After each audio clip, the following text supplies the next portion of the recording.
हे सगळे नेते आपल्याला या पत्रकार परिषदेमध्ये दिसतायत आणि आता पुढच्या काही क्षणामध्येच देवेंद्र फडणवीस माध्यमांशी संवाद साधायला सुरुवात करतायत। उद्यापासून राज्याचं हिवाळी अधिवेशन सुरू होते आणि त्या अनुषंगाने सरकारची आता कशा पद्धतीची तयारी आहे या संदर्भात देखील कदाचित माहिती देऊ शकतात। मुख्यमंत्री माननीय देवेंद्रजी फडणवीस साहेब, उपमुख्यमंत्री एकनाथरावजी, तसंच चंद्रशेखर बावनकुळेजी, गिरीश महाजनजी, चंद्रकांत दादा पाटीलजी आणि उपस्थित सर्व मान्यवरांनो, दरवर्षीच्या प्रथेप्रमाणे हिवाळी अधिवेशनाच्या निमित्तानं आज आम्ही सगळेजण नागपूरमध्ये आलोय। कॅबिनेट आत्ताच झाली। यावेळेस सभागृहामध्ये बिलं होणार आहेत, त्याच्याबद्दल राज्याचे मुख्यमंत्री सांगतीलच साधारण कामकाज काय असणार आहे त्याच्याबद्दल। परंतु अलीकडे पायंडाच पडलेला आहे की विरोधी पक्ष हा सातत्याने चहापानाच्या कार्यक्रमावर बहिष्कार घालतात आणि हे वर्षानुवर्ष अलीकडे चाललेलं आहे। त्याच्यावर ते चहापान करावं न करावं हा एक आता विचार करणारा प्रश्न निर्माण झालेला आहे। त्यांनी जे मुख्यमंत्री महोदयांना पत्र पाठवलेलं आहे त्याच्यामध्ये वेगवेगळ्या प्रकारे नेहमीचे काही दाखले देण्याचा प्रयत्न केला आहे। आपल्याला सगळ्यांना माहिती आहे की कालच्या 23 तारखेला प्रचंड बहुमताने महायुतीचं त्या ठिकाणी सरकार आलं आणि आज त्याला खऱ्या अर्थाने मंत्रिमंडळाचं संपूर्ण शपथविधी होऊन त्याला अंतिम स्वरूप त्या ठिकाणी प्राप्त झालेलं आहे। 2-3 दिवसात मुख्यमंत्री महोदय सगळ्यांचे खातेवाटप त्या ठिकाणी करतील आणि कामाला सगळे गतीनं लागलेलं चित्र आपल्याला सगळ्यांना पाहायला मिळेल। आमचा सगळ्यांचा प्रयत्न आहे, एवढी मोठं बहुमत असल्यामुळं जनतेने जो विश्वास महायुतीवर टाकलेला आहे त्या विश्वासाला पात्र राहून कशा प्रकारे या महाराष्ट्राचा सर्वांगीण विकास करता येईल हाच प्रयत्न आम्ही सगळेजण करणार आहोत आणि त्याच्यामध्ये कुठली काही अडचण येईल असं आम्हाला तरी काही वाटत नाही। विरोधक जरी संख्येने कमी असले तरी महाराष्ट्राच्या दृष्टिकोनातनं महत्त्वाचे प्रश्न तिथं चर्चेला आले तर त्याच्याबद्दल व्यवस्थितपणे महाराष्ट्राच्या हिताच्या ज्या गोष्टी असतील तशा पद्धतीनं त्याची उत्तरं तिथं दिली जातील। प्रश्नोत्तराचा तास नसला तरी वेगवेगळी आयुध वापरून विरोधकांना, विरोधी पक्षातल्या सन्माननीय सदस्यांना वेगवेगळे प्रश्न विचारता येतात हे आपल्याला देखील पत्रकार मित्रांना माहिती आहे आणि त्याच्यामुळं आम्ही कदापि आम्हाला प्रचंड अशा प्रकारचं बहुमत आहे म्हणून कसंही रेटून आपलं सभागृह चालवायचं असं कदापि आमच्याकडनं होणार नाही।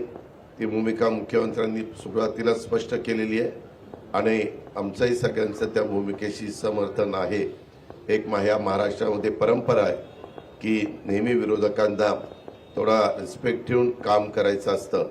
विरोधकांनी पण त्या पद्धतीनं प्रश्न मांडायचे असतात, प्रश्न विचारायचे असतात, साधक बाधक चर्चा करायची असते। बिलाच्या संदर्भामध्ये देखील ते बिल जर पास झालं तर राज्याला त्याचा कितपत बेनिफिट मिळणार आहे, जनतेला किती त्याचा फायदा होणार आहे, या सगळ्या गोष्टीची शहानिशा ही दोन्हीकडनं त्या ठिकाणी केली जाईल। आम्ही कधी त्यांना कुठंतरी ते अतिशय कमी संख्येने म्हणून त्यांच्याकडे दुर्लक्ष करायचं अशा प्रकारची बाब ही आम्हा महायुतीच्या सरकारकडनं अजिबात होणार नाही। ही ग्वाही देखील ह्या पत्रकार परिषदेच्या निमित्तानं आपल्यालाही ती देतो आणि आपल्यामार्फत राज्यातल्या पण जनतेला देतो आणि जे विरोधी पक्षाचे सन्माननीय सदस्य आहेत त्यांनाही ह्या निमित्ताने देतो। अधिक न बोलता मी इथंच थांबतो। धन्यवाद।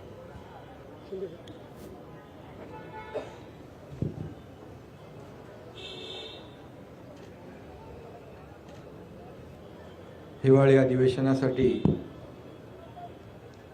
उपस्थित सर्व पत्रकारांचं स्वागत। आज मंत्रिमंडळ विस्तार झाला, सर्व मंत्र्यांचंही स्वागत, त्यांनाही शुभेच्छा। गेल्या काही दिवसामध्ये तुम्ही लोक सगळ्या मंत्रिमंडळाचं वाटप करत होतात, पण आज आम्ही पाहत होतो कोणाला किती मंत्री कुणाचे किती खाते खाते कुणाचे कुणाला खाते वाटपही होईल मुख्यमंत्री महोदयांच्या नेतृत्वाखाली. आणि खरं म्हणजे अतिशय मोठं मॅन्डेट आणि हे अधिवेशन आपलं नागपूरमध्ये होतं आहे. नागपूरकर मुख्यमंत्री देवेंद्रजींचं मी अभिनंदन करतो, त्यांनाही शुभेच्छा देतो. खरं म्हणजे सगळ्यात कमी वयाचे असताना तुम्ही महापौर झाले, 27व्या वर्षी 27 वर्षी महापौर झाले आणि 44व्या वर्षी मुख्यमंत्री झाले आणि ते आता तिसऱ्यांदा मुख्यमंत्री झाले. त्यांचं मी अभिनंदन करतो. पुन्हा येईन पुन्हा येईन म्हणाले, काही लोकांनी त्यांची टिंगल केली पण ते पुन्हा आले आणि म्हणून मी त्यांचं मनापासून अभिनंदन नागपूरमध्ये करतो, यापूर्वी केलेलं आहे. पुन्हा अभिनंदन. खरं म्हणजे आमच्या महायुतीची एक नवीन इनिंग सुरू झालेली आहे. प्लेयर तेच आहेत, विरोधी पक्ष तोच आहे, मॅच नवीन आहे. आणि म्हणून खऱ्या अर्थाने आम्ही गेले 2.5 वर्ष टीम म्हणून काम केलं. मी मुख्यमंत्री म्हणून काम केलं. माझ्यासोबत देवेंद्रजी, अजितदादा, देवेंद्रजींना 5 वर्षाचा मुख्यमंत्रीपदाचा असलेला अनुभव गेल्या 2.5 वर्षामध्ये कामी आला. आणि आम्ही सुरुवातीला दोघांनी कारभार सुरू केला. अजितदादा नंतर आले आणि आम्ही टीम म्हणून काम केलं. आणि खऱ्या अर्थाने आपल्यालाही माहीत आहे, मी सभागृहात देखील म्हणालो की जसं ते पुन्हा येईन म्हणाले तसं मी त्यावेळेस म्हणालो होतो की आम्ही दोघं मिळून 200 आमदार निवडून आणणार. आणि नंतर तर पुढचे 232 आलेत आपले, त्याचे 37. मग ते अजितदादा आल्यामुळे आपलं बोनस. आणि म्हणून आम्ही जे म्हणालो ते जनतेने देखील आमच्यावर विश्वास टाकला आणि लँडस्लाईड मॅन्डेट आम्हाला मिळालं. त्यामुळे आमची आता जबाबदारी वाढलेली आहे. जनतेच्या प्रती आम्ही उत्तरदायित्व आहोत. आणि खरं म्हणजे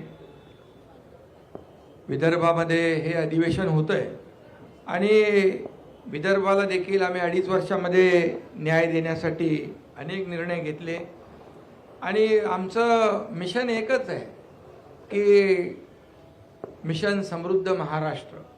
संपूर्ण गेल्या 2.5 वर्षामध्ये आपण पाहिलं की महाविकास आघाडीने जी थांबवलेली विकास कामं ती आम्ही त्याला गती दिली, जी देवेंद्रजींच्या काळामध्ये सुरू झाली परंतु नंतर ते प्रकल्प बंद पडले. ते फार म्हणजे शेतकऱ्यांच्या हिताचे, जनतेच्या हिताचे प्रकल्प होते, परंतु आम्ही त्याला चालना दिली. त्याची काही उद्घाटने आदरणीय प्रधानमंत्री महोदयांच्या शुभ हस्ते झाली. आणि एकीकडे विकास आणि दुसरीकडे लोककल्याणकारी योजना याची सांगड आम्ही घातली. आणि मला अभिमान आणि आनंद आहे की आमच्या टीमचा की लोकांनी देखील आमच्या कामाची पोचपावती दिली आणि तुम्हाला सगळ्यांचे अंदाज फोल ठरले. अनपेक्षित असा विजय, दैदिप्यमान असा विजय आम्हाला मिळालेला आहे. आणि जसं मला देवेंद्रजींनी खंबीर पाठिंबा दिला, ते उपमुख्यमंत्री होते आणि मला मुख्यमंत्री म्हणून त्यांनी पाठिंबा दिला, नंतर अजितदादांनी दिला, तसाच हा एकनाथ शिंदे देखील देवेंद्रजींच्या पाठीशी खंबीरपणे उभा राहील. कारण तुम्ही रोज काहीतरी सांगता, नाराज आहे काय आहे. आता नाराज आणि खुशी, आनंद कसा काय व्यक्त करायचा त्याचं एक डेफिनेशन पण तुम्ही सांगायला पाहिजे. आणि म्हणून आमच्या टीममध्ये आम्ही सगळे एक टीम म्हणून काम करणार आहोत. आणि आम्ही तिघं आणि आमचं मंत्रिमंडळ जे आहे हे राज्यातल्या जनतेला आम्ही, आमची जबाबदारी आहे त्यांच्याप्रती, आम्ही अनसरेबल आहोत त्यांना. आणि म्हणून चांगलं सरकार या ठिकाणी, लोकाभिमुख सरकार, आणि जे गतिमानतेने आम्ही निर्णय घेतले तसेच गतिमानतेने निर्णय यापुढे आम्ही घेऊ. आणि खऱ्या अर्थाने या ठिकाणी एक लोकाभिमुख सरकार, एक सर्वसामान्यांचं सरकार म्हणून आम्ही म्हणत होतो. सर्वसामान्यांचं सरकार कसं असतं हेही आम्ही दाखवून दिलं आणि लोकांसाठी आम्ही अनेक निर्णय घेतले. 2.5 वर्षामध्ये आमच्या कामांचा स्ट्राईक रेट महायुतीचा देशात नंबर 1 होता आणि म्हणून आमच्या 2.5 वर्षातल्या ऐतिहासिक कामाला जनतेने स्वीकारलं आणि विरोधकांना जनतेने नाकारलं. ही देखील वस्तुस्थिती आहे आणि म्हणून निवडणुकीमध्ये देखील जनतेने विरोधकांना त्यांची जागा दाखवली. अगदी विरोधी, मला काही टीका करायची नाही आहे, परंतु विरोधकांना देखील विरोधी पक्षनेत्या एवढं संख्याबळ देखील मिळवता आलं नाही. ही देखील वस्तुस्थिती आहे. कारण आपल्याला माहीत आहे की लोकसभेच्या निकालानंतर त्यांनी मंत्रिमंडळ तयार करून टाकलं होतं. मंत्री कुणाला, मुख्यमंत्री कोण, काय सगळं. परंतु जनतेने दाखवून दिलं की खऱ्या अर्थाने जे काम करणारे लोक आहेत त्यांच्या मागे जनता उभी राहिली आणि आज 2.5 वर्षामध्ये जे काम केलं त्याची फलश्रुती, त्याचा परिपाक आज आपण पाहतोय. आणि चहापानासाठी अजितदादा मगाशी म्हणाले विरोधी पक्षाची परंपरा आहे बहिष्कार घालण्याची. आम्ही त्यांना आमंत्रित केलं होतं, आम्हाला वाटलं येतील, परंतु जनतेनेच विरोधी पक्षावर बहिष्कार घातला आणि त्यामुळे एवढी लँडस्लाईड विक्ट्री मिळाली. आणि म्हणून खरं तर आज त्याच्यावर जास्ती काय मी बोलत नाही, परंतु सुदृढ लोकशाहीचं जे काही आपण संकेत म्हणतो, सत्ताधारी पक्ष आणि विरोधी पक्ष जरी ते संख्याबळाने कमी असले तरीसुद्धा विरोधी पक्ष म्हणून आम्ही तिघही आणि आमचं महायुती सरकार कुठेही त्यांना कमी लेखणार नाही. त्यांनी आम्हाला 2.5 वर्षामध्ये हलक्यात घेतलं आणि आरोपावर आरोप, आरोपावर आरोप, आरोपावर आरोप 2.5 वर्ष केले. परंतु आम्ही त्यांनी आरोप केले, आम्ही काम केलं, काम एके काम केलं आणि म्हणून आरोपाला उत्तर आम्ही कामाने दिलं. आणि म्हणून त्यांनी आम्हाला हलक्यात घेतलं म्हणून त्यांची ही गत झाली. त्यांना आम्ही काय हलक्यात घेणार नाही. आम्ही त्यांचा मान सन्मान नक्की ठेवू. आता त्यांनी सकारात्मक राजकारण केलं पाहिजे. कन्स्ट्रक्टिव्ह क्रिटिसिझमची अपेक्षा त्यांच्याकडून आहे आणि जिथं सरकार किंवा कुठं चुकत असेल तर विरोधी पक्षाने नक्की बोलावं. परंतु या ठिकाणी विरोधाला केवळ विरोध न करता सरकारच्या चांगल्या कामामध्ये, अधिवेशनामध्ये आपण भाग घेतला पाहिजे सगळ्यांनी. सारखं ते काय त्याला म्हणतो सभात्याग करून लोकांना न्याय देता येणार नाही. आणि म्हणून आम्ही एवढंच सांगतो की आदरणीय प्रधानमंत्री देखील म्हणाले 2047मध्ये भारत स्वातंत्र्याची 100 वर्ष पूर्ण करेल, तेव्हा विकसित भारत कसा असला पाहिजे यासाठी त्यांनी 11 संकल्प कालच जाहीर केलेत. आणि आपल्याला माहीत आहे की आम्ही आपलं महायुतीचं सरकार आदरणीय प्रधानमंत्री मोदी साहेबांच्या मार्गदर्शनाखाली आम्ही काम केलं. डबल इंजिनचं सरकार म्हणून आम्ही काम केलं आणि म्हणून आमचाही देखील अजेंडा आहे याला प्रगत राज्य करायचं. मुख्यमंत्री महोदयांच्या नेतृत्वाखाली या ठिकाणी राज्य अधिक गतिमान होईल आणि पुढे या राज्यातल्या जनतेला न्याय मिळेल. आणि मी हेही सांगतो की काही मगाशी त्यांनी पत्र दिलेलं आहे EVMच्या बद्दल, त्या ठिकाणी काही धानाच्या बद्दल. आता आपण मला वाटतं गेल्या वर्षी आपण 15,000 रुपये दिले नाही, 20,000 रुपये दिले. पहिले 15 दिले, नंतर 20 दिले आपण. म्हणजे धानाला बोनस देखील आपण आपल्या काळात जास्ती दिला. विदर्भामध्ये देखील आपण अनेक निर्णय घेतले.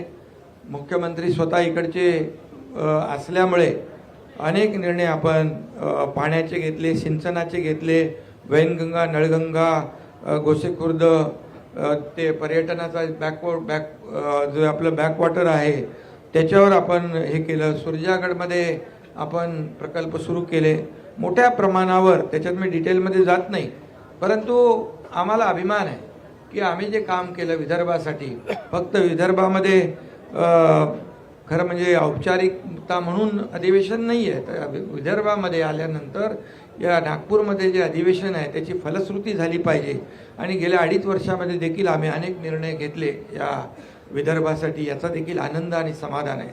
आणि म्हणून मी आपल्याला एवढंच सांगतो की आमच्या महायुतीच्या काळामध्ये मराठी भाषेला अभिजात भाषेचा दर्जा देवेंद्रजींनी स्वतः त्याचा पाठपुरावा देखील केला आणि आदरणीय प्रधानमंत्री महोदयांनी तो देखील निर्णय घेतला. त्यामुळे अशी अनेक कामं आहेत, किती निर्णय घेतले आपण की ते सांगायला या ठिकाणी वेळ पुरणार नाही. गेल्या 2.5 वर्षात आम्ही 86 कॅबिनेट बैठका घेतल्या, 850 निर्णय घेतले. सर्व निर्णय लोकहिताचे, जनहिताचे निर्णय आम्ही घेतले आणि आम्ही तिघांनी मिळून जे जनतेसाठी, या महाराष्ट्रातल्या लोकांसाठी घेतले ते आपल्या सगळ्यांना माहीत आहेत. आणि म्हणून यापुढे देखील एक टीम म्हणून आम्ही काम करतोय. नक्कीच पुढचा जो काही कालावधी आहे हा सर्वसामान्य जनतेसाठी, या राज्याच्या विकासासाठी, या राज्याच्या सर्वांगीण विकासासाठी केंद्र सरकार देखील आमच्या पाठीशी उभं आहे. आणि म्हणून याचा फायदा जनतेला होईल, महाराष्ट्राला होईल. आणि जे आदरणीय प्रधानमंत्री महोदयांचं $5 ट्रिलियन जे हे आपलं स्वप्न आहे, त्याच्यामध्ये आमचं जे $1 ट्रिलियन जे स्वप्न आहे, जो गोल आहे, तो मला वाटतं आम्ही अचीव करू, त्याच्यापेक्षा जास्ती पुढे जाऊन अचीव करू. एवढंच या प्रसंगी आपल्याला सांगतो. आणि EVMच्या बाबतीमध्ये मी एवढंच सांगेन की जेव्हा लोकसभेमध्ये EVM त्यांना 31 जागा मिळाल्या, त्यावेळेस त्यांना बॅलेट पेपर आठवला नाही. त्यांना जिथं जेव्हा ज्या राज्यामध्ये, कर्नाटकमध्ये असेल, तेलंगणामध्ये असेल, अगदी आता झालेली झारखंडमध्ये असेल, इकडे जेव्हा त्यांना विजय मिळाला तिकडे त्यांनी EVM चांगला आहे आणि बॅलेट पेपरचा काय उल्लेख केला नाही, बॅलेटनी निवडणुका घ्या म्हणून. जेव्हा हरतात तेव्हा ते EVMवर त्याचा खापर फोडतात, जेव्हा हरतात तेव्हा इलेक्शन कमिशनवर खापर फोडतात आणि जेव्हा त्यांच्या विरोधात निकाल लागतो तेव्हा अगदी हायकोर्ट असू दे, सुप्रीम कोर्ट असू दे, त्यांच्यावर देखील खापर फोडतात. त्यामुळे ही दुटप्पी भूमिका आहे. आणि म्हणून मी एवढंच सांगतो की हार जी आहे आम्ही लोकसभेमध्ये दिलदारपणाने आम्ही स्वीकारली आणि आम्ही कुठं त्रुटी आहेत त्या शोधल्या आणि ज्या धडाक्याने आम्ही काम केलं त्यामुळे विधानसभेमध्ये परिवर्तन घडलं. त्यामुळे विरोधकांना देखील माझी विनंती आहे की जनतेचं जे मॅन्डेट आहे, जनतेने दिलेलं मॅन्डेट, त्याचा अपमान करू नका आणि वस्तुस्थितीला सामोरं जा. एवढंच माझं या प्रसंगी सांगणं आहे.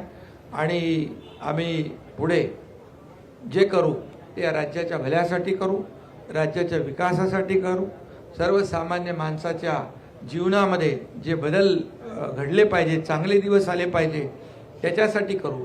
आणि आम्ही जे काही शब्द दिलेले आहेत हे शब्द आम्ही पूर्ण करण्याचा पूर्ण प्रामाणिकपणे प्रयत्न करू, कारण आम्ही दिलेला शब्द पाळणारे आहोत आणि त्यामुळेच लोकांनी आमच्यावर विश्वास ठेवलेला आहे. आणि म्हणून सगळ्यांना पुन्हा एकदा शुभेच्छा. मुख्यमंत्री महोदय. बंद केले.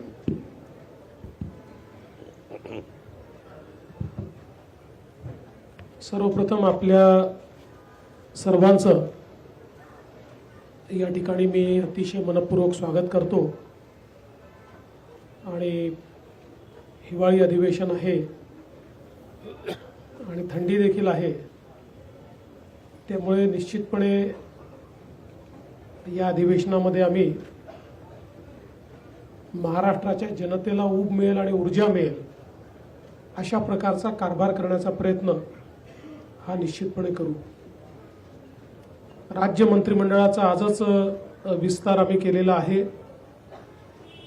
आणि या ठिकाणी आम्ही आज आमच्या 39 मंत्र्यांनी शपथ घेतलेली आहे, ज्याच्यामध्ये 6 राज्यमंत्री आहेत.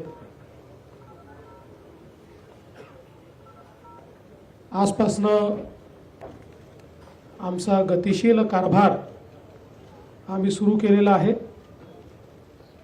अर्थातच तुमचा पुढचा प्रश्न जो असणार आहे त्याचं उत्तर दादांनी आणि शिंदे साहेबांनी दिलं आहे की खाते वाटप कधी, तर येत्या 2 दिवसात खाते वाटप देखील आम्ही पूर्ण करू. जवळपास सगळी क्लॅरिटी आमची झालेली आहे आणि या अधिवेशनामध्ये आपल्याला कल्पना आहे की राज्यपालांच्या अभिभाषणावरची चर्चा, पुरवणी मागण्यांवरची चर्चा, सत्तारूढ पक्ष आणि विरोधी पक्षांच्या प्रस्तावावरची चर्चा आणि त्यासोबत जवळपास 20 बिलं या अधिवेशनामध्ये येणार आहेत. कारण मागच्या काळात निवडणुकीपूर्वी जे काही अध्यादेश निघाले होते ते बिलांमध्ये कन्व्हर्ट होणार आहेत आणि म्हणून चांगलं कामकाज करण्याचा आमचा प्रयत्न आहे. विरोधी पक्षाने एक पत्र दिलं, मागच्याच अधिवेशनातलं पत्र फक्त एक ईव्हीएमचा पॅरेग्राफ ऍड करून त्यांनी दिलं आणि म्हणून आपण मगाशी बघितलं असेल की बोलताना ते हिवाळी अधिवेशनाला पावसाळी अधिवेशन म्हणाले, कारण पत्र ते जुनंच होतं. पण मला असं वाटतं की जे काही मुद्दे त्यांनी उपस्थित केलेले आहेत पत्रामध्ये, त्याची उत्तरं वारंवार आम्ही दिलेली आहेत आणि ते जेवढे वेळा उपस्थित करतील तेवढे वेळा त्या प्रश्नांची उत्तरं ही निश्चितपणे आम्ही देऊ. महाराष्ट्रामध्ये एक गतिशील सरकार आणायचं आमचा प्रयत्न आहे आणि जसं शिंदे साहेबांनी सांगितलं, ईव्हीएमच्या संदर्भात आता एक नरेटिव्ह तयार करण्याचा प्रयत्न ते करतायत. त्याचंही उत्तर चर्चेच्या दरम्यान आम्ही देऊ. पण मला त्यांना सांगायचं आहे की या ईव्हीएमचा अर्थ असा आहे, एव्हरी वोट फॉर महाराष्ट्र. महाराष्ट्रातल्या प्रत्येक व्यक्तीने महाराष्ट्राकरता मतदान केलेलं आहे आणि म्हणून आमचं सरकार हे ईव्हीएमचं सरकार आहे. पण त्या ईव्हीएमचा अर्थ आहे every vote for magnetic Maharashtra आणि आम्ही तो महाराष्ट्र घडवण्याकरता या ठिकाणी पुढच्या काळामध्ये कारभार हा निश्चितपणे या ठिकाणी करू. काही उल्लेख त्यांनी केलेले आहेत ज्याचं उत्तर आत्ता शिंदे साहेबांनी दिलं. खरं म्हणजे मी आकडेवारी सभागृहात सांगेन, पण आपल्याला सांगतो की सोयाबीनच्या खरेदीमध्ये यावर्षी आपण गेल्या 15 वर्षाचे रेकॉर्ड तोडले आहेत. इतक्या मोठ्या प्रमाणात खरेदी चाललेली आहे आणि मागच्या वर्षी सोयाबीन आणि कापसाकरता भावांतर योजना आपण राबवून हमी भावापेक्षा जो काही मार्केट रेट कमी होता त्याचे पैसे दिले, ते शेतकऱ्यांच्या खात्यामध्ये पोचले देखील. दुधाचा विषय असेल त्याला 5 रुपये 7 रुपये अशा प्रकारे मदत करण्याचं काम आपण केलं आणि एकूणच शेतकऱ्याच्या पाठीशी आपण उभं राहिलो.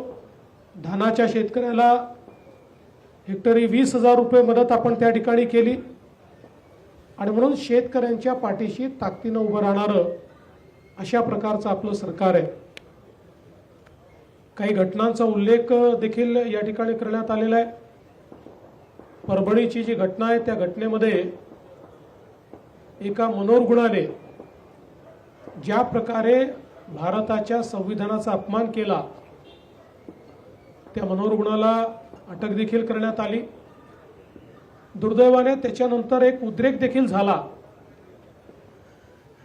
मला या निमित्ताने ही विनंती करायची आहे की अशा प्रकारे एखाद्या मनोरुग्णाच्या कृत्यावर असंवैधानिक पद्धतीनं उद्रेक करणं हे योग्य नाही आहे. ते बाबासाहेबांना देखील कधीच मंजूर झालं नसतं.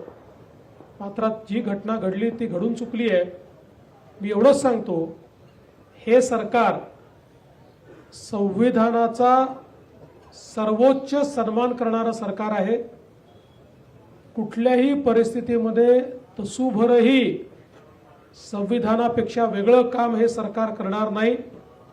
आम्ही सगळ्यांनी ज्या संविधानाची शपथ घेतली आहे त्या शपथेप्रमाणेच हे सरकार काम करेल, संविधानाचा गौरव करेल, हा विश्वास या निमित्ताने मी देतो.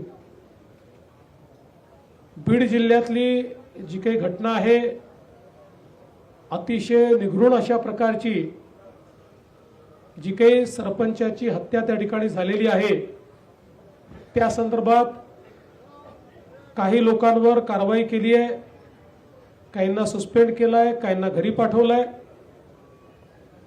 3 आरोपी सापडले आहेत, 4 आरोपी अजून आपण शोधतो आहोत, लवकरच ते सापडतील. केस सीआयडीला दिली आहे. स्पेशल SIT कॉन्स्टिट्यूट करून या केसच्या संदर्भातली सगळी चौकशी आम्ही करणार आहोत आणि कुठल्याही परिस्थितीमध्ये आरोपी कोणीही असो, कोणीही कुठल्याच आरोपीला या ठिकाणी सोडलं जाणार नाही. अशा प्रकारच्या घटना या महाराष्ट्रामध्ये गांभीर्यानेच घेतल्या जातात आणि गांभीर्यानेच घेतल्या जातील. त्यामुळे SITच्या माध्यमातून सगळे धागेदोरे शोधून काढण्याचं काम हे निश्चितपणे या ठिकाणी आपण करू. खरं म्हणजे 3-4 विषय विरोधकांनी उपस्थित केलेले आहेत.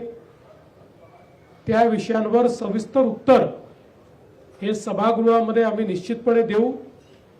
मी आज एवढंच सांगतो की ज्याचा उल्लेख आमच्या दोन्ही सन्माननीय उपमुख्यमंत्र्यांनी केला आहे, आमची सगळ्या प्रकारच्या चर्चेची तयारी आहे.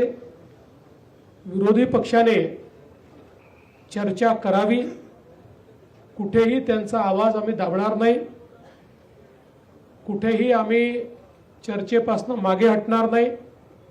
फक्त अपेक्षा एवढीच आहे की लोकसभेप्रमाणे चर्चा न करता पळ काढायचा आणि मीडियासमोर केवळ बोलायचं, हे मात्र योग्य आहे असं मला वाटत नाही. उलट हे लोकशाही विरोधी आहे. सभागृहात बोलून मीडियात कव्हर झालं तर ती खरी लोकशाही आहे, पण सभागृहात बोलायचंच नाही आणि मीडियासमोर जाऊन बोलायचं, अशा प्रकारची लोकशाही ते जर चालवणार असतील तर त्यांचा लोकशाहीवर विश्वास नाही असंच आपल्याला म्हणावं लागेल. बाकी सगळ्या प्रश्नांची उत्तरं योग्य प्रकारे आम्ही देऊ, हा विश्वास मी विरोधकांना देखील या ठिकाणी देतो. आणि महाराष्ट्रामध्ये सामान्य माणसाला आणि विशेषतः विदर्भात हे अधिवेशन चालू असल्यामुळे विदर्भाच्या जनतेला देखील जो जास्तीत जास्त दिलासा देण्याचा प्रयत्न करता येईल तो करण्याचा प्रयत्न आम्ही सगळे मिळून करू, एवढाच विश्वास या निमित्ताने मी देतो. आणि विरोधकांना आवाहन करतो की त्यांनी चांगल्या प्रकारची चर्चा सभागृहामध्ये करावी. सर, तुम्ही सत्तेत असताना सातत्याने जातीयवादीच्या घटना घडतायत आणि तुमच्यावरती थेट आरोप केला जातो. याआधी मराठा ओबीसी संघर्ष असेल, परभणीतील घटनेवरती सुद्धा अशाच प्रकार दिसून आला आणि जे आंदोलक होते त्यांच्या हातामध्ये लाट्या पाहायला मिळाल्या. याची काही विशेष यंत्रणेकडून चौकशी केली जाईल का? त्या संदर्भात सगळी कारवाई केलेली आहे. आम्ही पोलिसांना हे सांगितलेलं आहे की आकस बुद्धीने कारवाई करू नका, कोम्बिंग ऑपरेशन वगैरे करू नका, पण जे लोक कॅमेऱ्यामध्ये लाठ्या काठ्या घेऊन तोडफोड करताना दिसतायत, दगडं मारताना दिसतायत, त्यांच्यावर मात्र कडक कारवाई झाली पाहिजे हे मी सांगितलेलं आहे. आणि तुम्ही जो मूळ प्रश्न विचारला, मला असं वाटतं की मला टार्गेट करण्याच्या संदर्भातला जो विषय आहे त्याचं उत्तर या निवडणुकीने दिलेलं आहे. तुम्हाला प्रश्न आहे, अनेक आमदार इच्छुक होते मंत्रिपदासाठी, ज्यांना मंत्रिपद मिळालं नाही त्यांची समजूत काढण्यासाठी 2.5 वर्षाचा फॉर्म्युला आपण ठरवण्याचं समजतोय. त्या संदर्भातली प्रतिज्ञापत्र आमदारांकडून आपण घेऊन घेतो, नक्की हा विषय काय?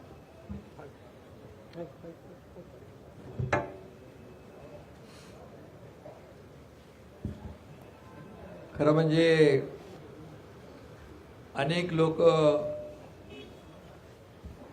त्यांची क्षमता असते, मंत्री बनण्याची अपेक्षा असते, इच्छा असते. त्यामुळे जे काम करू शकतील, कॅपेबल आहेत आणि कोण ज्यांना दिलं ते त्या क्षमतेचे आहेत, ज्यांना नाही दिलं ते त्या क्षमतेचे नाहीत असं नाही आहे. आणि म्हणून आम्ही एक पक्षाचा एक निर्णय घेतला आहे. 2.5 वर्षाचं मंत्रिपद, जो काम करेल तो पुढं जाईल. आणि त्यामुळे आम्ही पक्षाने ठरवलेला तो निर्णय आहे. त्यामुळे मला वाटतं अनेक लोकांना संधी देऊ शकतो. आणि खऱ्या अर्थाने माझी भूमिका स्पष्ट आहे की जे पद, जो विभाग ज्याला मिळेल त्याला पूर्ण न्याय दिला पाहिजे. आणि जो परफॉर्म करेल त्याला संधी मिळेल. आणि त्याच्यात आपण म्हणतो ना काय इंग्रजीमध्ये परफॉर्म ऑर पेरिश, तर त्यामुळे जो परफॉर्म करेल तो पुढे जाईल. पीएम सर, माझा प्रश्न होता की विरोधी पक्षनेते पदाबाबत काय भूमिका आहे सरकारची? विरोधी पक्षनेते पदाबद्दल सरकारची भूमिका काहीच नसते. त्याचा निर्णय कायद्याने आणि नियमाने अध्यक्षांनी घ्यायचा असतो. अध्यक्ष जो निर्णय घेतील तो आम्हाला मान्य असेल. आमची कुठली अडवणूक त्यात नसेल, आमचा कुठलाही दबाव त्यात नसेल. अध्यक्षांनी उचित निर्णय करावा, आम्ही त्याचा सन्मान करू. सीएम सर, यही सवाल जो शिंदे सर अपने पार्टी में कर रहे हैं, 2.5 साल जो है मंत्री में बना के रखने की, क्या बीजेपी भी इसी फॉर्मूले पे काम करेगी, ये आपसे जानना चाहिए? देखिए, उसमें से आधा तो हम करने वाले हैं. यानी क्या करने वाले हैं? हम परफॉर्मेंस ऑडिट ये निश्चित रूप से हर मंत्री का करेंगे. और परफॉर्मेंस ऑडिट में जहां ये ध्यान में आएगा कि मंत्री उचित काम नहीं कर रहे हैं, उस समय उस मंत्री का पुनर्विचार किया जाएगा. हां, एक मिनिट. जसं देवेंद्रजी म्हणाले तसं मी 2.5 वर्ष म्हणजे 2.5 वर्ष त्यांनी काही करावं असं नाही. त्याचं पण परफॉर्मन्स ऑडिट, त्याच्या कामाचं मूल्यमापन केलं जाईल. तिन्ही म्हणजे सगळ्या मंत्र्यांचं होणार? तिघांनीही आम्ही आज आमच्या मंत्रिमंडळ बैठकीमध्ये आम्ही तिघांनीही सगळ्या मंत्र्यांना सांगितलेलं आहे की आपल्या सगळ्या मंत्र्यांच्या कामाचं परफॉर्मन्स ऑडिट आम्ही करू. आणि दुसरा प्रश्न की दंगलखोरांवर आपण कारवाई करण्यासंदर्भात कायदा केलेला आहे. अनेक ठिकाणी या जाळपोळीच्या घटना घडत आहेत आणि सार्वजनिक मालमत्तेचा विध्वंस होतो आहे. तर त्यांच्याकडनं तो खर्च वसूल करणे किंवा सार्वजनिक मालमत्तेचा कायद्याने अशी कारवाई होणार का? निश्चित कायद्याप्रमाणे ती कारवाई केली जाईल.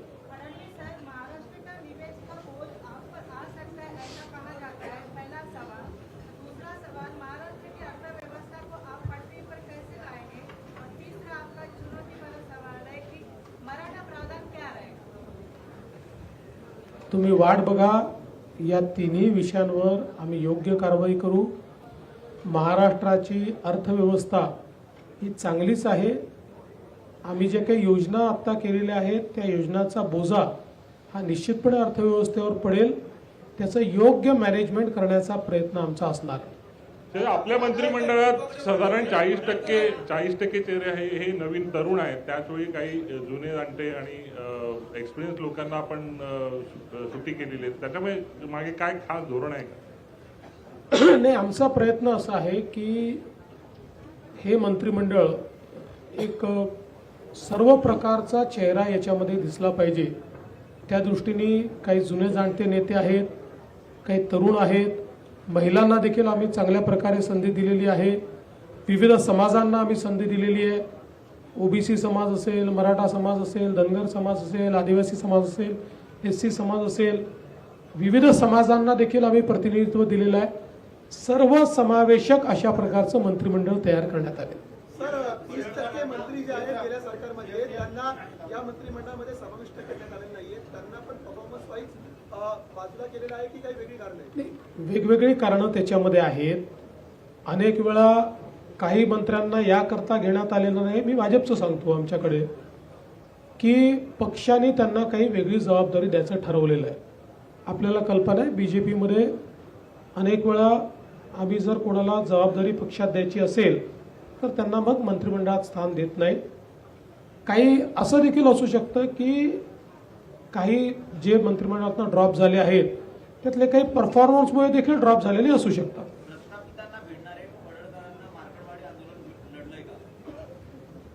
मला असं वाटत नाही. आणि शेवटी गोपीचंद पडळकर हे आत्ताच विधानसभेमध्ये निवडून आले आहेत. त्याच्या आधी ते विधान परिषदेमध्ये होते. उत्तम काम करणारे कार्यकर्ते आहेत, थोडे ॲग्रेसिव्ह आहेत. हां, हे निश्चितपणे आहे की आम्ही त्यांना हे सांगितलं की बोलताना त्यांनी संयम ठेवला पाहिजे, हे त्यांना निश्चितपणे सांगितलं. पण तुम्हाला सांगतो, एक चांगलं भविष्य असलेला तो नेता आहे.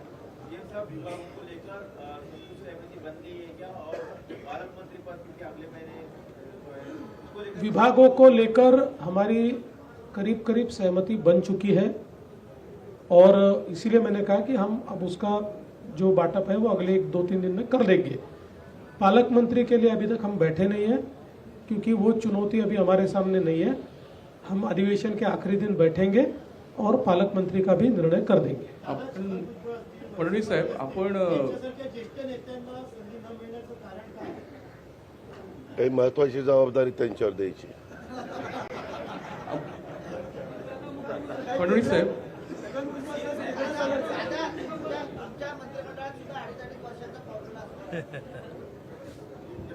अडीच महिन्याचा पण असू शकतो. आपण लाडकी बहीण योजना राबवून सत्ता मिळाली आहे आपल्याला, आणि या मंत्रिमंडळात केवळ 4च महिला आहेत, म्हणजे साधारण 10% झाल्या, आणि आपण महिलांची संख्या पुढच्या निवडणुकीत वाढवणार आहोत. तर ते त्यामागचं गणित काय? आणि दुसरं, एक जागा रिक्त आहे, ती कोणासाठी? आता पर्सेंटेजमध्ये सांगायचं तर मागच्यापेक्षा 300 पट जास्त घेतल्या आहेत आम्ही. कारण मागच्या आमच्या मंत्रिमंडळात एकच महिला होत्या. त्याच्यामुळे आमची प्रगतीच चाललेली आहे. अजून काही बहिणींना आम्हाला स्थान द्यायचं आहे, ते भविष्यात देऊच.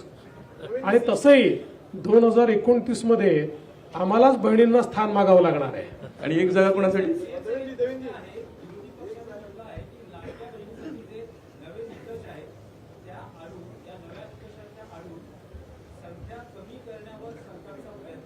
माझं विरोधी पक्षाला आव्हान आहे की नवीन निकष कुठले आहेत त्यांनी सांगावे. कुठले नवीन निकष आहेत ते त्यांनी सांगावे, एवढं माझं त्यांना खुलं आव्हान आहे. देवेंद्र भाऊ, सभागृहामध्ये तुम्ही अनेक वेळा सांगितलं होतं, उदाहरणार्थ औरंगजेबाच्या संदर्भामध्ये जी काय आंदोलनं झाली होती, घोषणा झाल्या होत्या, त्यावेळेला तुम्ही सांगितलं होतं याच्यामागे काहीतरी षडयंत्र आहे, ते आम्ही योग्य शोधून काढू आणि त्यांच्यावरती कारवाई करू. त्याचबरोबर मराठा आंदोलनाच्या वेळी पण काही हिंसा झाली आणि त्याच्यावेळी तुम्ही सांगितलं होतं हे राजकीय षडयंत्र आहे, ते शोधून काढू आणि आम्ही सांगू. आतापर्यंत ते शोधून काढण्यात आलेलं नाही म्हणून ते सांगण्यात आलेलं नाही, किंवा शोधून काढलंय पण ते सांगायचं नाहीये. सगळ्या गोष्टी तुमच्यासमोर आलेल्याच आहेत. काय लपलेलं आहे? जे झालंय ते तुमच्यासमोर आलेलं आहे. ते पुन्हा नव्याने सांगण्याची आवश्यकता नाही आहे. पण काही गोष्टी मात्र तुम्ही जे म्हणालात, विशेषतः अराजकतेच्या संदर्भातल्या, त्याचा खुलासा या अधिवेशनात मी करणार आहे. हिंदुत्वाकडे वळलेले आहेत. हनुमानाच्या मंदिरामध्ये महाआरती असो किंवा तुमचं आक्रमकतेने मांडता येईल. आता खरं म्हणजे हे उशिरा सुचलेलं शहाणपण आहे. काय हिंदुत्व काय टी-शर्ट आहे का तो बदलता येतो? अरे बाबा, त्यांनी हनुमान मंदिरात जाता हनुमान चालीसा वाचणाऱ्या त्या लोकांना जेलमध्ये टाकलं होतं. आता आम्ही त्यांना काय सांगत होतो? आम्ही बाळासाहेबांचं हिंदुत्व आणि हिंदुत्वाचे विचार घेऊन सरकार स्थापन केलं, तेव्हा आम्ही काय सांगत होतो त्यांना? आणि त्यांच्या कार्यकाळामध्ये काय काय झालं? साधूचं हत्याकांड झालं, पाकिस्तानचे झेंडे घेऊन बॉम्बस्फोटमधले आरोपी नाचत होते, प्रचार करत होते, तेव्हा कुठं गेलं होतं हिंदुत्व? आता महाराष्ट्रातल्या लोकांनी त्यांना जागा दाखवली आणि ती जागा दाखवली आणि त्याच्यामुळे ते आता हिंदुत्वाचा पुकार करू लागले. सावरकरांचा महाविकास आघाडीच्या स्टेजवर सावरकरांच्या बद्दल कधी बोलले ते? आणि जो हौद से गई वो बूंद से नहीं आती है. सीएम सर वारंवार विरोधक तुमच्यावर आरोप करतायत की महायुतीमध्ये समन्वयाचा अभाव आहे, समन्वय नाहीये तिन्ही नेत्यांमध्ये आणि अधिवेशनामध्ये तिन्ही नेते एकमेकांच्या फायली बाहेर काढतील. तुम्हाला कोणी सांगितलंय? संजय राऊत. नाही, अरे बाबा, अच्छा, अरे बाप रे, विश्व काय, आम्ही इथं तिघं बसलो. मला तुमची क्यू येते भाऊ. तुम्ही काय, तुम्ही संजय राऊतच्या म्हणण्यावर प्रश्न विचारता, एवढे सिनियर तुम्ही जर्नलिस्ट, तुमचीच क्यू येते मला.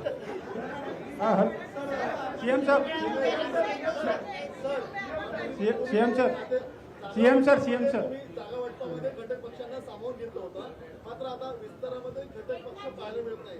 सीएम सर पक्षांना येणाऱ्या काळामध्ये काय सामावून घेतलं नाही, आमची इच्छा होती घटक पक्षांना सामावून घ्यायची.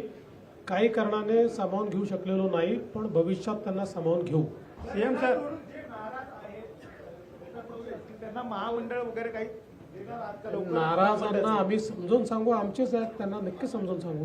आठवले बोलतायत फडणवीसांनी दिलेला शब्द पाळला नाही, कारण मंत्रिपद आणि विधान परिषदेचं आश्वासन एक जागा अजून रिकामी आहे ना, मंत्रिमंडळामध्ये अजून एक जागा रिकामी ठेवलेली आहे. सीएम सर करारानुसार विदर्भात अधिवेशन सुरू होत आहे उद्यापासून. विदर्भ वेगळ्या विदर्भासाठी काय आपण निर्णय घेणार आहे का? त्याचा अधिवेशनात निर्णय होत नाही, त्याचा निर्णय केंद्र सरकार घेतं. इथलं अधिवेशन घेऊ शकत नाही. 2018 मध्ये आपण मुख्यमंत्री होते. गटातील काही नेते त्यांच्याकडे येण्यास इच्छुक आहेत, अशा चर्चा सुरू होत्या. माध्यमात बातमी आलेल्या आहेत. त्या जयंत पाटील यांचं वक्तव्य येतं योग्य वेळी योग्य निर्णयाचं. आमच्याकडे पूर्ण बहुमत आहे.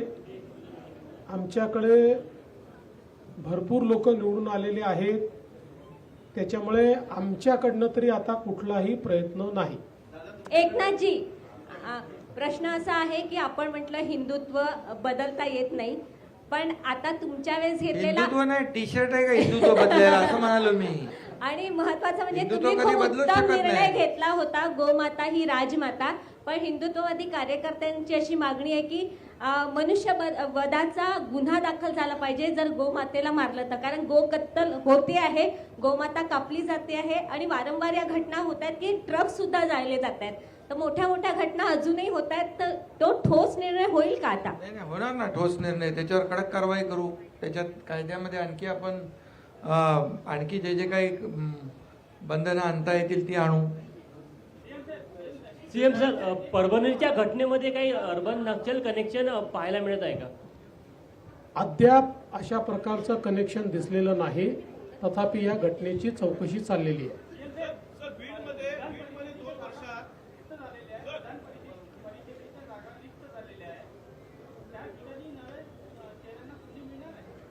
आता तर ते जेव्हा इलेक्शन कमिशन घोषित करेल तेव्हाच आपल्याला ते करता येईल. पण लास्ट